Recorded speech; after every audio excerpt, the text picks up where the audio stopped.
Assalamualaikum warahmatullahi wabarakatuh. Waalaikumsalam warahmatullahi wabarakatuh. Perkenalkan, nama saya Ina Hidayani Ismet. Saya adalah mahasiswa ketiga Jalan Jabatan di Universitas Negeri Makassar tahun 2022. Hari ini kita bertemu dengan ibu pengawas kita, Ibu Sri Koriah MPDI. Nah, saya akan menanyakan beberapa hal terkait dengan tugas saya dalam identifikasi masalah dan eksplorasi penyebab masalah yang ada di kelas. Yang pertama, langsung aja ya Bu ya, atau Ibu mau perkenalan dulu? Sudah. Iya. Yang pertama, ini saya menemukan beberapa permasalahan yang ada di kelas saya. Kemudian saya mohon nanti Ibu, saya meminta jawaban Ibu atau Ibu memberikan pencerahan untuk saya, apakah ini penyebabnya apa saja sih gitu. Nah, yang pertama dari segi pedagogiknya, saya menemukan peserta didik saya masih memiliki motivasi belajar yang rendah pada pembelajaran usaha dan usaha sederhana.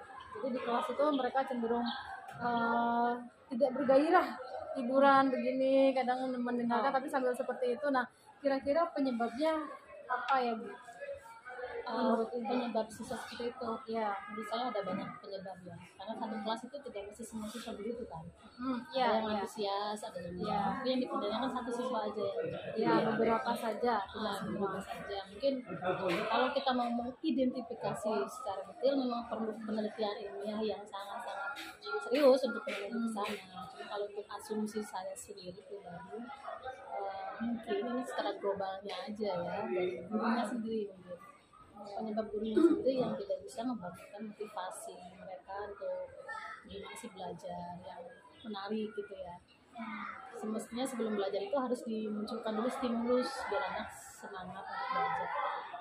Anak usia SMP, ada di SMP iya, ada SD, SMP, SD sama itu perlu dimunculkan dulu motivasi dia untuk belajar, misalkan dengan job permainan yang lucu, biar dia diam di rumahnya punya masalah, dia refresh dulu ke masalahnya, lupa dulu, asik dengan perhatian gurunya, enak.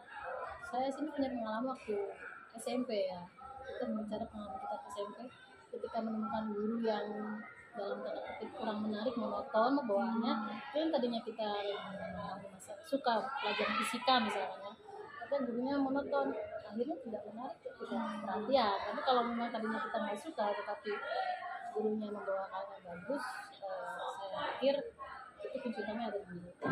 Berarti ketika kita masuk kelas itu jangan langsung belajar harus ada trik biar mereka suka dulu sama kita nih gitu, menarik perhatian mereka dulu mereka, biar mereka apa nih menarik, mau apa nih guru ya, bila perlu apa yang kita omongkan selalu dinanti oleh siswa.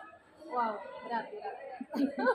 Terus apa lagi nih selain itu global ya. Tadi seperti saya bilang kalau cuma 1-2 orang mah ya memang harus ada penelitian tindak lanjut. Kenapa sih anak itu kok di kelas ngantuk aja gitu aja?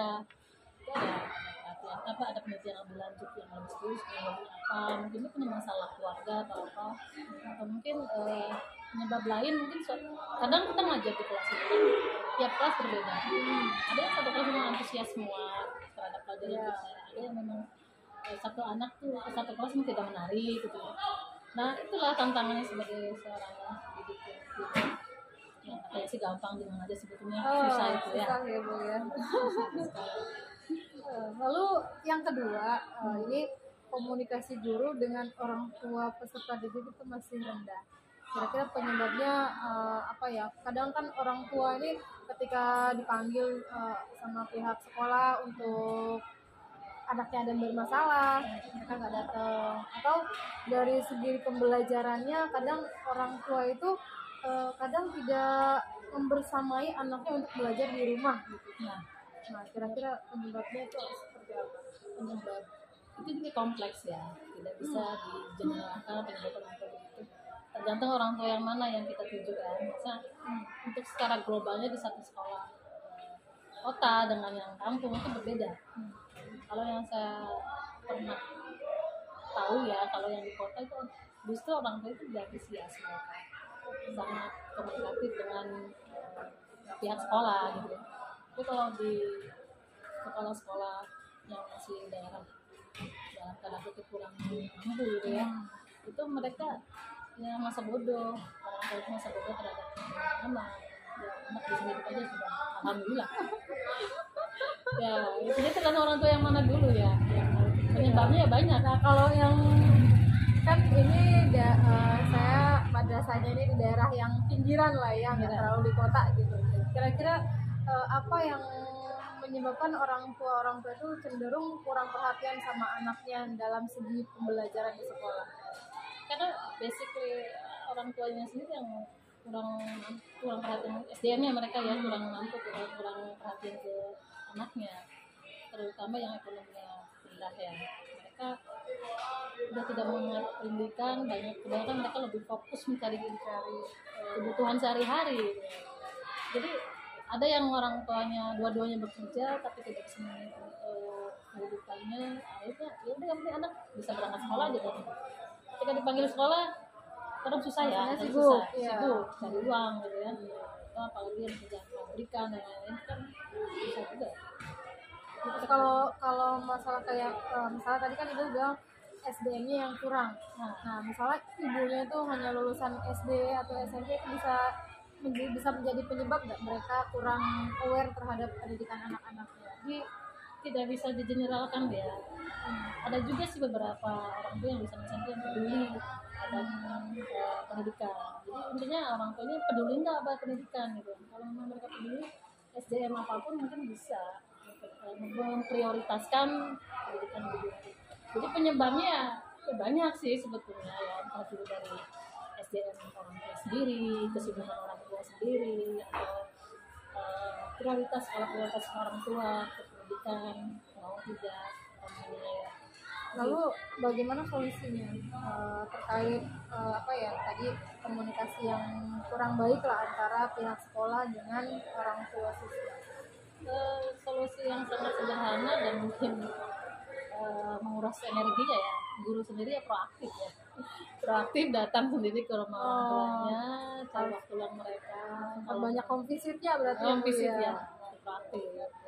Lalu nah ini dia kadang gini, pertanyaan selanjutnya nih, pembelajaran di kelas itu belum berbasis coach, masih lots like masih low gitu. Kira-kira penyebabnya apa tuh Bu? Singkatan PATS itu terakhirnya kan high skill, high order thinking skills. Itu kembali ke skill sendiri. Berarti lebih ke gurunya ya Bu ya? Atau bisa nggak kalau misalnya alasannya karena siswanya itu sulit untuk belajar berpikir tingkat tinggi gitu? Bisa seperti itu. Apakah hanya dari faktor siswanya atau hanya faktor gurunya saja atau memang dua-duanya gitu? Sebetulnya kalau siswa yang dalam tanda kutip skillnya rendah, kalau bisa distimulus oleh gurunya yang punya PATS-nya tinggi, skillnya tinggi, itu bisa. Berarti penyebabnya apa kira-kira? Kalau menurut saya lebih ke gurunya. Ya, kalau siswa mah anak mah ya bahan bentuk apa aja bisa ya. Jadi kalau skill gurunya sudah tidak ada, apalagi motivasinya yang rendah untuk memotivasi siswa untuk meningkatkan skill siswa itu sendiri, ya sulit sangat. Jadi memang harus dari gurunya dulu ya yang punya skill coach-nya itu tadi. Terus kan bagaimana memunculkan guru itu memiliki skill coach-nya itu tadi? Sering ikut pelatihan baik secara offline atau online.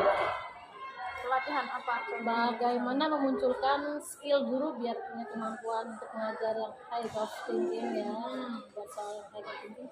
Ya mereka guru tersebut harus sering mengikuti pelatihan secara online, kemudian kreatif mandiri yang sering membuka-buka bagaimana sih meningkatkan skill guru ya di medsos, karena banyak ada YouTube tutorial gimana, jadi sering membuka wawasan guru. Literasi gurunya juga harus tinggi lah, literasi dan numerasi. Pokoknya kadang gurunya sendiri masih memang gitu ya. Semangat gurunya aja. Iya. Ternyata jadi guru itu tidak sesimpel yang dibayangkan ya, kompleks sekali. Ya. Cukup sekian dulu Ibu, terima kasih atas waktunya. Semoga wawancara kita ini ada manfaatnya untuk pembelajaran di kelas agar gurunya juga termotivasi untuk lebih baik lagi. Ya. Terima kasih. Tentu saja wawancara kita hari ini. Wassalamualaikum warahmatullahi wabarakatuh. Waalaikumsalam.